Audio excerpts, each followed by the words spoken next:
En la presencia del Señor con gratitud y alza tu voz con jubiloso. Pero este es el nombre que él había designado para sí, su nombre eterno de la deidad, del Padre, del Verbo y del Espíritu Santo.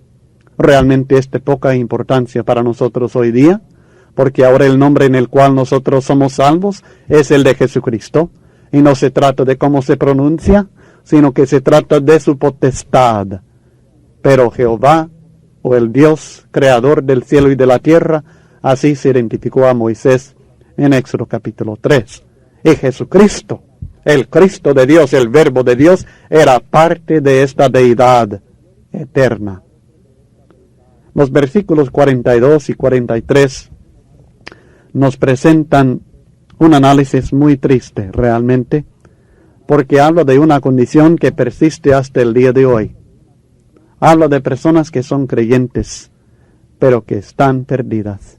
Están sin la salvación a pesar de creer en Cristo Jesús. Sí, hay creyentes perdidos. Con todo eso, aun de los gobernantes, muchos creyeron en él, pero a causa de los fariseos no lo confesaban para no ser expulsados de la sinagoga. ¿Por qué? Porque amaban más la gloria de los hombres que la gloria de Dios. Estos creyentes perdidos eran carnales, porque para ellos era más importante la gloria de los hombres que la gloria eterna.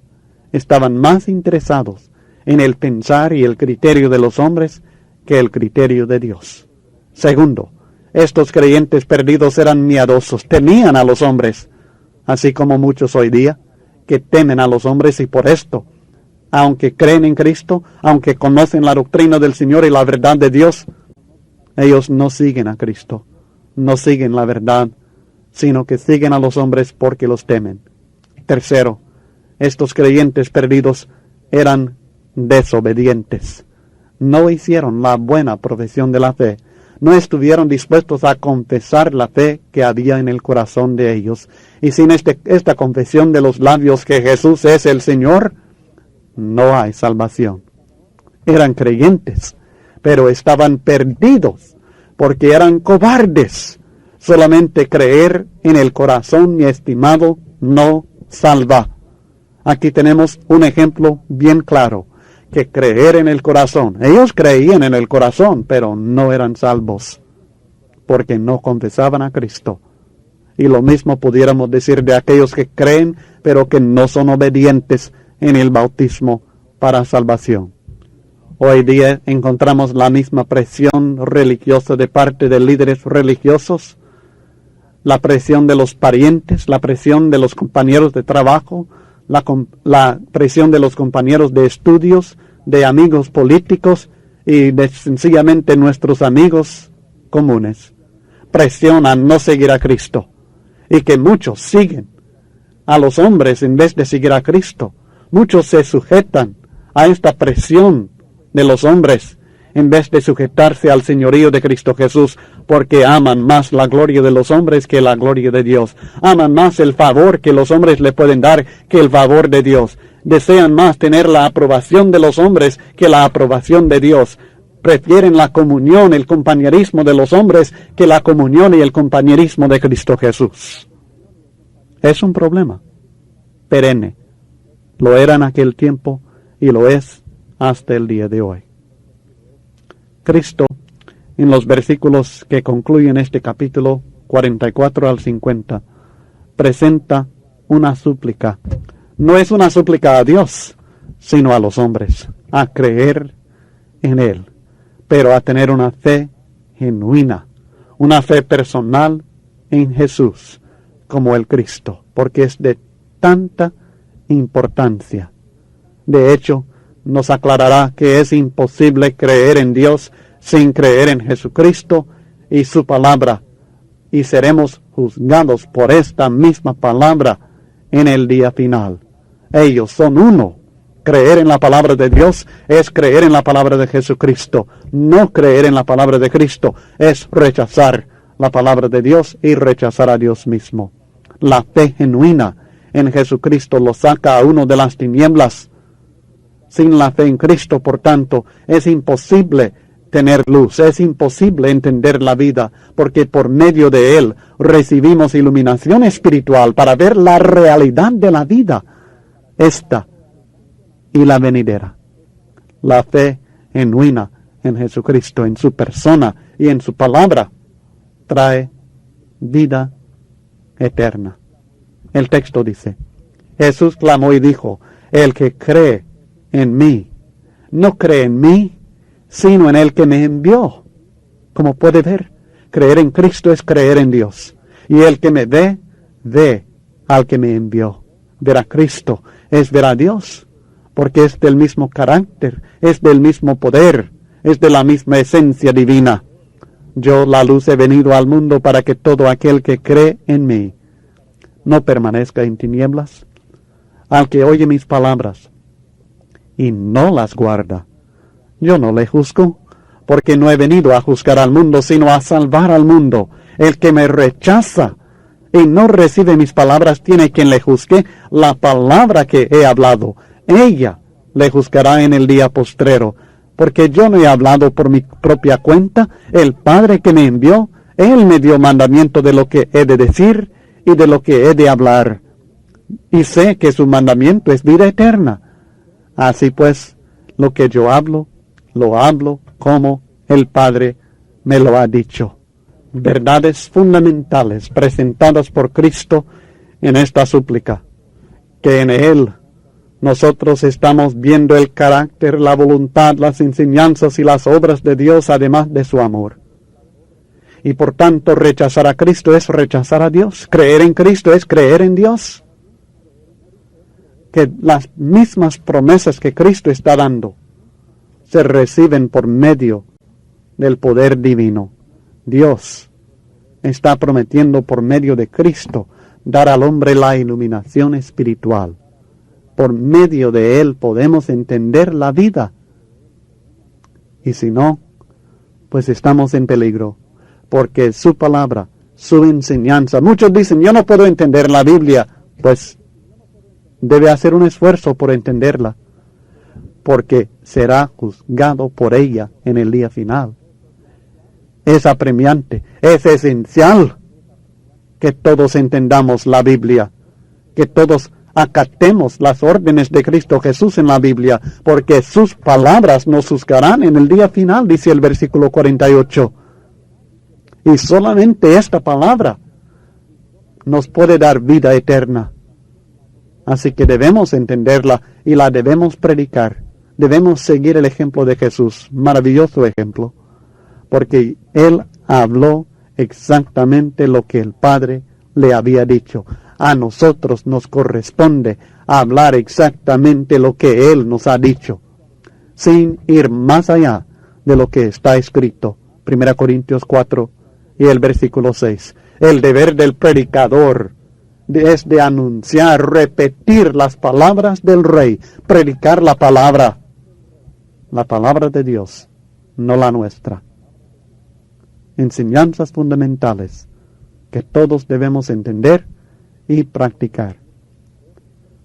Vamos a seguir con el capítulo 13, pero antes de seguir con este estudio, sugiero que conteste las preguntas sobre Juan capítulo 12 y luego vamos a entrar en un estudio especial sobre el tema del lavamiento de los pies.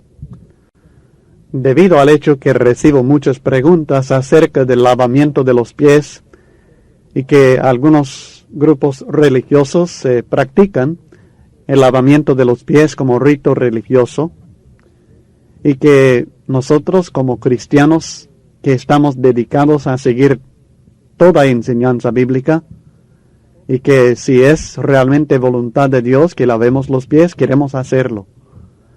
Pero debido al interés que hay en este tema, he decidido incluir una serie de estudios, de lecciones detalladas sobre el lavamiento de los pies en este curso sobre el Evangelio según Juan.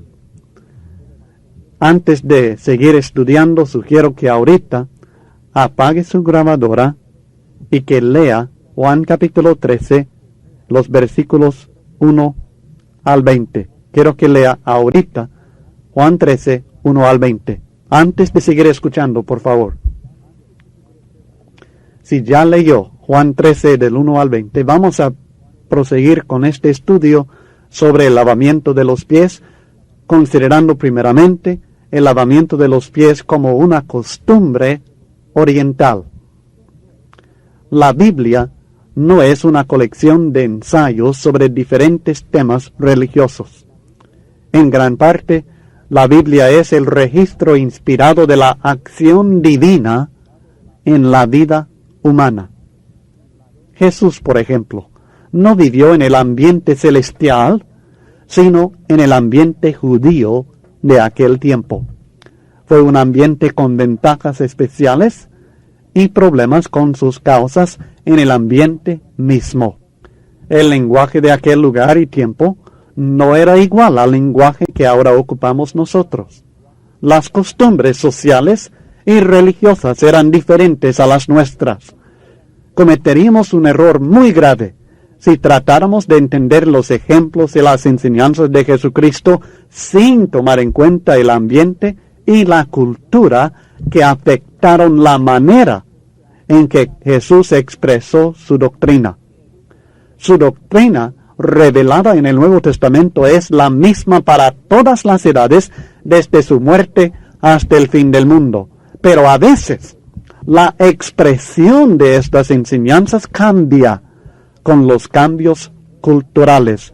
Fíjese que estoy hablando de la expresión de la enseñanza, no la enseñanza misma. Por ejemplo, Jesús utilizó algunas de las costumbres ya existentes en el ambiente en que vivió para enseñar lecciones muy importantes. Las lecciones en sí siguen siendo iguales para nosotros y siguen siendo tan vitales para el cristiano de habla hispana en nuestro tiempo moderno como lo fueron para los cristianos judíos de aquel tiempo. No obstante, frecuentemente personas sinceras, decididas a practicar exactamente lo que la Biblia enseña, confunden las enseñanzas con las costumbres que sirvieron en aquel entonces como medios para la transmisión de la doctrina. Entonces insisten que cristianos de nuestro tiempo y cultura guarden religiosamente costumbres que no tienen ningún significado en el ambiente actual. Por tanto, aquellas costumbres que sirvieron de una manera muy natural para ilustrar una enseñanza espiritual se convierten en nuestro tiempo en ritos religiosos, ceremonias eclesiásticas que el Señor Jesús nunca tenía en mente. En el estudio del Evangelio según Juan, estamos en el capítulo 13 y hemos llegado a este caso muy interesante, muy importante, del lavamiento de los pies. Quiero dejar bien claro desde un principio que si Cristo quisiera que yo lavara los pies de otras personas, yo estaría completamente dispuesto a hacerlo en cualquier ocasión, y creo que cada uno de mis hermanos fieles en Cristo también estaríamos dispuestos a hacer lo mismo. No tenemos ninguna razón humana por querer rechazar la ceremonia del lavamiento de los pies, pero tampoco queremos ni debemos establecer alguna ceremonia cristiana no establecida por Cristo. La Biblia es clara en revelarnos que Jesucristo no fue el primero en introducir el lavamiento de los pies a sus discípulos. Quiero decir que la costumbre de lavar los pies de otra persona ya era parte de las costumbres y del ambiente del mundo humano en que vivió Cristo Jesús. Cuando Jesús lavó los pies de sus discípulos, esta no fue la primera vez que ellos hubieran visto esta costumbre. En tierras orientales de nuestro mundo, el lavamiento de los pies de los huéspedes en la casa de uno había sido costumbre relacionada con la hospitalidad desde hacía siglos antes que Cristo viniera y lo hiciera en aquella noche a sus discípulos. Esto no fue algo nuevo. El primer ejemplo en la Biblia del lavamiento de los pies de los huéspedes se encuentra en Génesis capítulo 18 y el versículo 4, cuando Abraham ofreció traer agua para lavar los pies de los 3 varones que llegaron a su tienda, cientos de años antes de la venida de Cristo Jesús.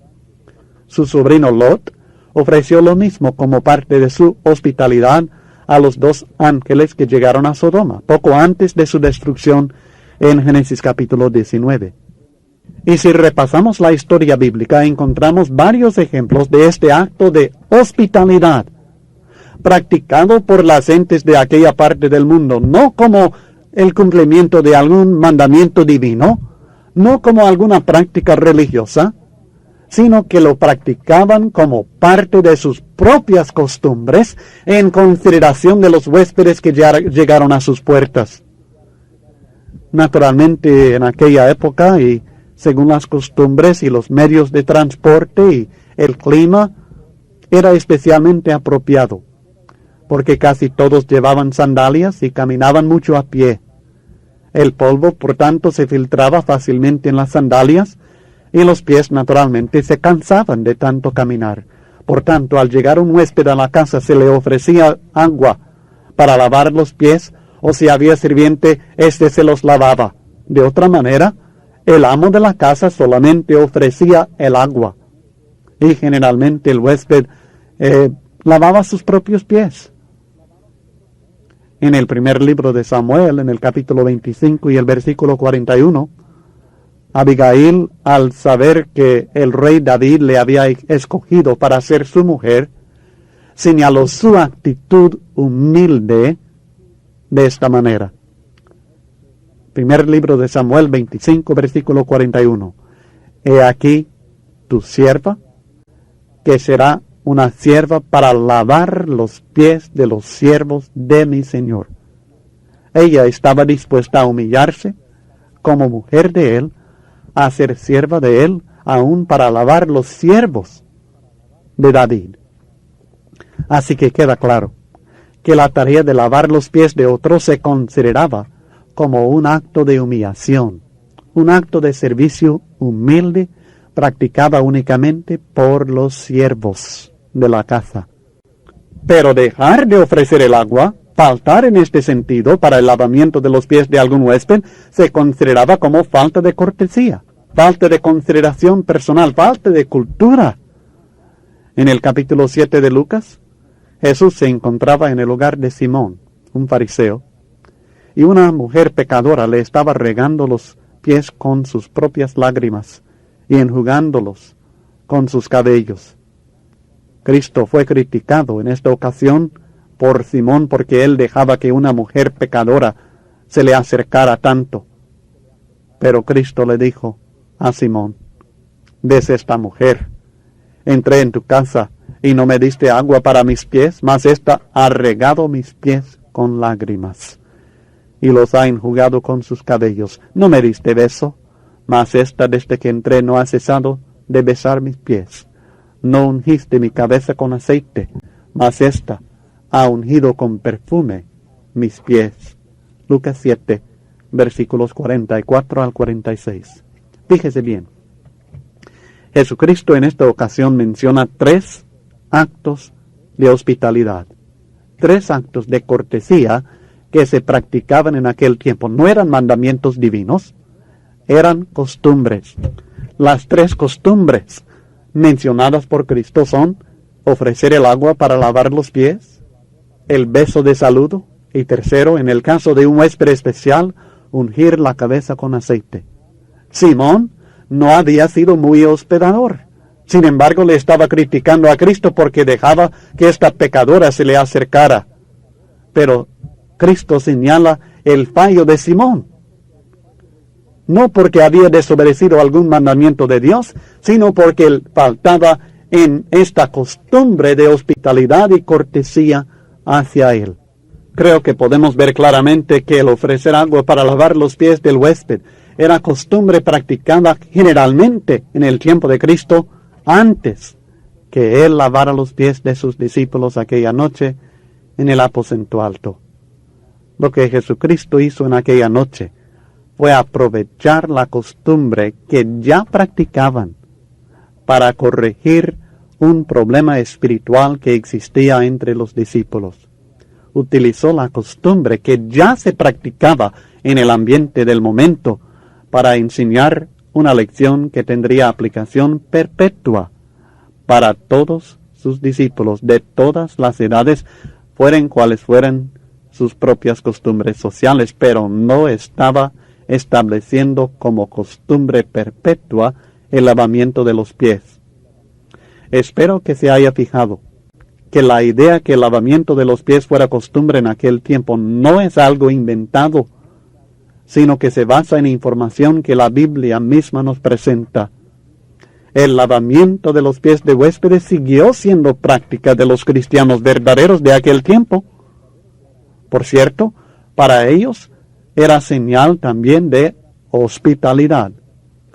En 1 Timoteo capítulo 5, versículos 9 y 10, tenemos la mención por el apóstol Pablo de esta práctica, y en este texto se trata de los requisitos para las viudas que recibieron ayuda económica de la iglesia y que sirvieron a la iglesia de una manera especial.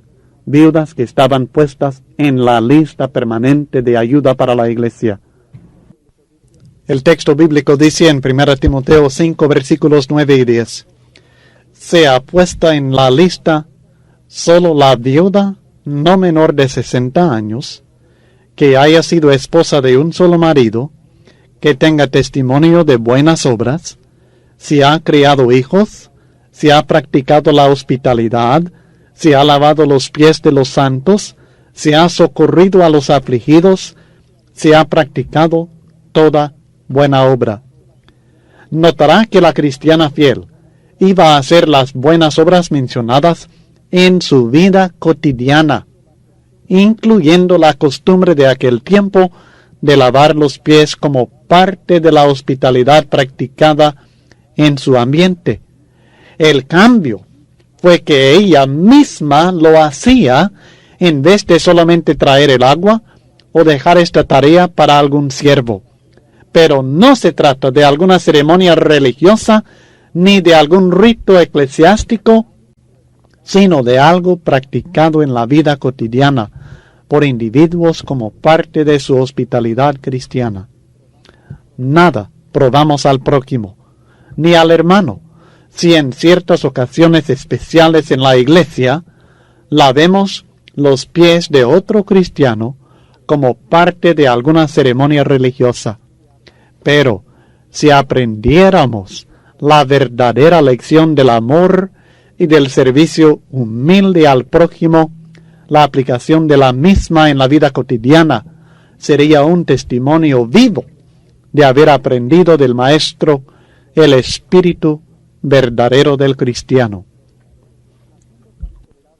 Habiendo considerado la costumbre, queremos pasar a la segunda lección sobre el lavamiento de los pies, que es la corrección por ejemplo, basándonos principalmente en Juan capítulo 13 y específicamente invocando las causas por las cuales Cristo lavó los pies de sus discípulos en esta ocasión. Iba a ser la última oportunidad para reunirse en privado con todos sus apóstoles. Esta misma noche sería entregado a las autoridades y la próxima mañana sería clavado en una cruz como castigo por algo que no hizo. Había mucho que hacer y decir en poco tiempo. Estos hombres que él mismo había escogido unos 3 años atrás todavía no entendían muchas cosas importantes. El primer evento de aquella noche tuvo gran importancia para ellos y es importante que nosotros lo entendamos correctamente también. Así que le invito a reunirse con Jesucristo y sus apóstoles en aquella noche por medio de lo escrito por uno de ellos, Juan el apóstol, en Juan capítulo 13 versículos 1 al 5. No había nada extraño en que se lavaran los pies en esta ocasión. Ya aprendimos que esta costumbre era muy común en aquella parte del mundo en el tiempo cuando vivió Jesús. Lo extraño del caso fue que Jesús el Maestro lavara los pies de sus propios discípulos. Antes de la fiesta de la Pascua, sabiendo Jesús que su hora había llegado para que pasase de este mundo al Padre como había amado a los suyos que estaban en el mundo, los amó hasta el fin. Y cuando cenaban, como el diablo ya había puesto en el corazón de Judas Iscariote, hijo de Simón, que le entregase, sabiendo Jesús que el Padre le había dado todas las cosas en las manos, y que había salido de Dios y a Dios iba, se levantó de la cena, y se quitó su manto, y tomando una toalla se la ciñó. Luego puso agua en un lebrillo, y comenzó a lavar los pies de los discípulos, y a enjugarlos con la toalla con que estaba ceñido. He aquí el Maestro, lavando los pies de sus propios discípulos. Era costumbre que el dueño de la casa proveyera agua para que el huésped lavara sus propios pies, o en caso que hubiera siervos en la casa, ellos se encargaban de lavar los pies de los huéspedes. Era trabajo que solamente los siervos solían hacer. Pero en este caso, el Maestro lavó los pies de sus propios siervos, los discípulos. ¿Por qué? ¿Por qué lo hizo en esta ocasión? Nunca lo había hecho antes. Al menos no hay ninguna mención en las Escrituras que Jesús les hubiera lavado los pies anteriormente. ¿Por qué lo hizo en esta ocasión? Para responder correctamente a estas preguntas, necesitamos entender una de las deficiencias que persistía todavía entre los discípulos de Jesús. En por lo menos 2 ocasiones anteriores, Jesús había tratado de corregir el orgullo y egoísmo que había entre ellos. Ellos deseaban, cada uno, una posición de grandeza, poder e importancia en el reino de Cristo. Estaban pensando y actuando como hombres carnales, porque tenían un concepto carnal del reino del Señor y de las bendiciones en este reino de Dios. La primera vez que encontramos esta actitud está registrada en Mateo capítulo 18 y el versículo 1. El texto bíblico dice: En aquel tiempo los discípulos vinieron a Jesús diciendo: ¿Quién es el mayor en el reino de los cielos? La respuesta sencilla de Jesús fue de llamar a un niño y ponerlo en medio de ellos. Y dijo: De cierto os digo, que si no os volvéis y os hacéis como niños, no entraréis en el reino de los cielos. Así que cualquiera que se humille como este niño, ese es el mayor en el reino de los cielos. Mateo 18, 3 y 4.